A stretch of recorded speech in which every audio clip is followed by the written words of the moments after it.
Assalamualaikum Pak Wawan. Selamat siang, gimana kabarnya? Terlihat segar sekali hari ini. Waalaikumsalam warahmatullahi wabarakatuh. Siang Pak Hendrik. Alhamdulillah kabar saya baik, sehat walafiat. Ya, alhamdulillah. Pak Hendrik sendiri bagaimana kabarnya? Alhamdulillah Pak, saya juga sehat. Alhamdulillah kalau begitu. Bagaimana Pak Hendrik? Mungkin ada yang bisa saya bantu. Iya ini Pak.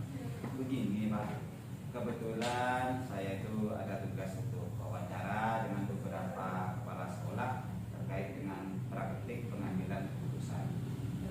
Bolehkah saya menanyakan beberapa pertanyaan kepada Bapak? Monggo silakan. Jika ada yang bisa saya bantu, akan saya usahakan saya bantu Pak Hendrik. Baik Pak, begini, sebelum saya mengajukan pertanyaan-pertanyaan terkait pengambilan keputusan, boleh Bapak perkenalkan diri secara singkat? Baiklah Pak Hendrik. Sebelumnya Assalamualaikum warahmatullahi wabarakatuh. Saya ingin menyampaikan diri, memperkenalkan diri saya. Perkenalkan nama saya Wawan Hendro Purnomo, SPDSD selaku Kepala Sekolah SDN Kaliglagah 3 yang bertempat di Kecamatan Sumberbaru, Kabupaten Jember. Saya juga ingin mengucapkan terima kasih di sekolah ini, di SDN Kaliglagah 3 ini ada salah satu guru yang terpilih menjadi calon guru penggerak, yaitu Bapak Hendri. Saya ucapkan sekali lagi terima kasih banyak atas kinerja yang panjenengan bahwa sehingga membawa dampak yang positif bagi lembaga ini. Terima kasih Pak Wawan atas segala dukungan Bapak. Jadi begini Pak Wawan, saya ke pertanyaan pertama. Selama Bapak menjadi kepala sekolah di SDN Kaliglagah 3 ini, adakah suatu masalah yang Bapak hadapi sebagai pemimpin di mana masalah itu menimbulkan dilema dalam penyelesaiannya? Jika ada, boleh tidak Bapak menceritakannya kepada saya beserta cara penyelesaian masalah tersebut? Yang mana ya Pak ya? Sebenarnya sih banyak juga masalah Pak yang menimbulkan dilema di sini. Oh ya, ini aja. Yang terdekat kejadiannya itu kapan hari? Saat penerimaan peserta didik baru Pak Hendri.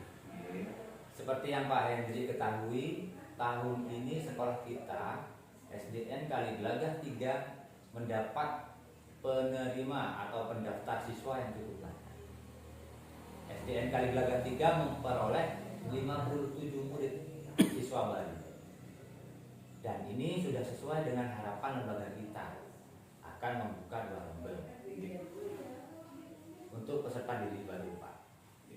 Dan tanpa kita duga, tiba-tiba ruangan kelas kita rusak berat dan ada yang terjatuh atapnya sehingga tidak mungkin Pak digunakan untuk kegiatan pembelajaran karena membahayakan peserta didik.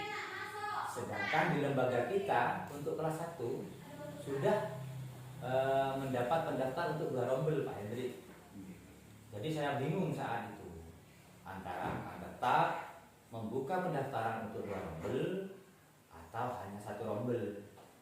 Dan untuk kedepannya bagaimana anak-anak untuk melaksanakan kegiatan pembelajaran, sedangkan ruangan itu tidak ada, ruangan kelas itu tiba-tiba ada yang roboh.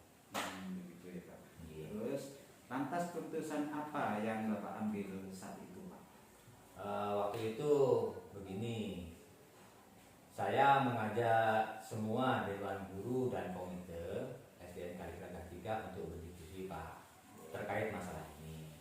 Dan saat itu kami memutuskan untuk tetap menerima pendaftar peserta didik itu untuk yang 2 rombel kelas itu Pak.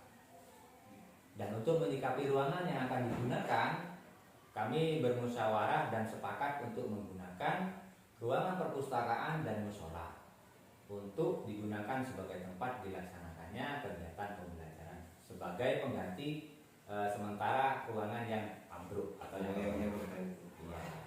Keputusan yang sangat solutif sekali ya Pak ya. Oke, jadi begini Pak, dalam modul yang saya pelajari ya ada 2 jenis dilema Pak, yaitu dilema etika yang merupakan dilema kebenaran lawan kebenaran, dan rujukan moral yang merupakan kebenaran lawan kesalahan. Nah, kalau menurut Pak Wawan nih, bagaimana Bapak dapat mengidentifikasi kasus-kasus yang terjadi? Mana yang merupakan dilema etika, mana yang merupakan berupa rujukan moral? Biasanya sih saya lihat dulu Pak Hendrik. Jika kasus tersebut berhubungan dengan ranah hukum, maka itu termasuk rujukan moral. Tetapi jika itu tidak berhubungan dengan ranah hukum, maka itu adalah dilema etika. Apalagi jika dampaknya memang benar di satu sisi dan benar di sisi yang lainnya. Nah, jadi sudah bisa dipastikan Pak Hendri bahwa itu adalah dilema etika, Pak. Oh, berarti seperti kasus dilema etika yang Bapak hadapi tadi ya Pak ya.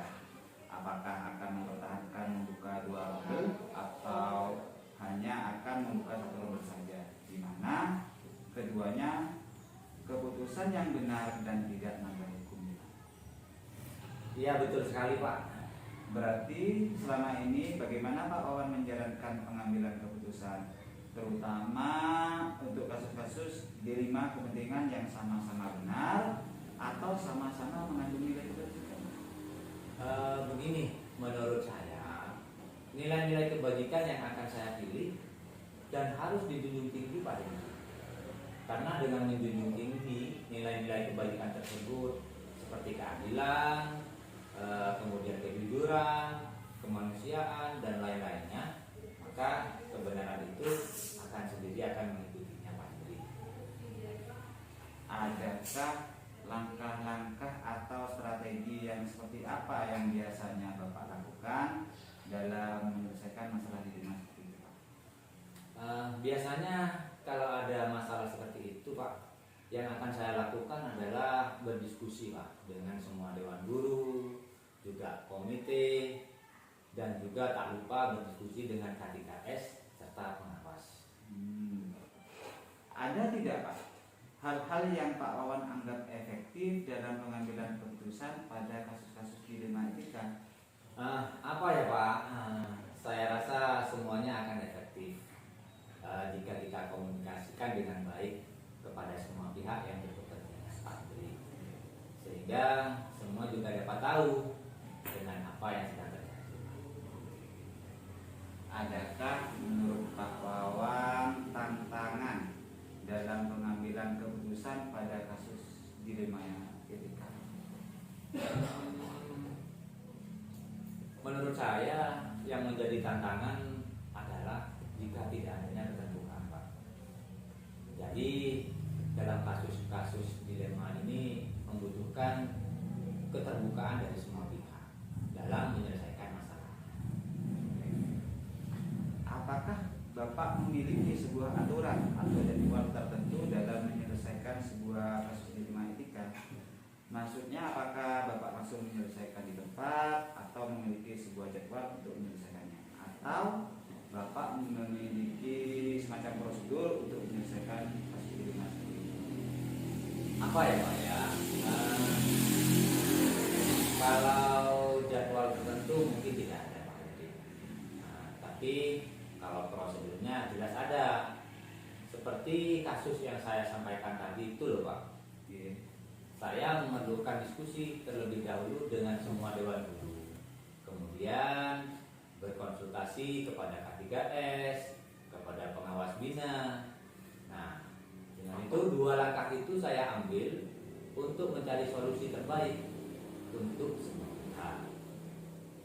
Adakah seseorang atau faktor-faktor mungkin Pak yang selama ini dapat mempermudah Pak Wawan dalam membantu mengambil sebuah keputusan untuk kasus-kasus dilema etika?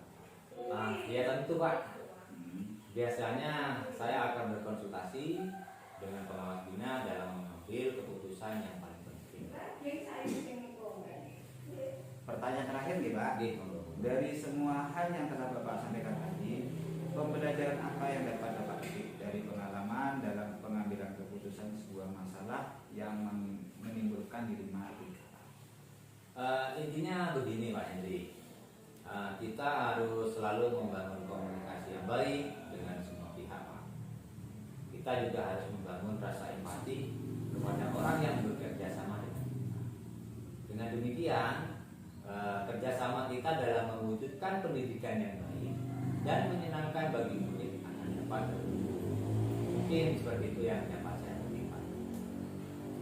Baiklah Pak, terima kasih banyak atas waktu dan kesediaan Bapak dalam menjadi narasumber wawancara saya Pak.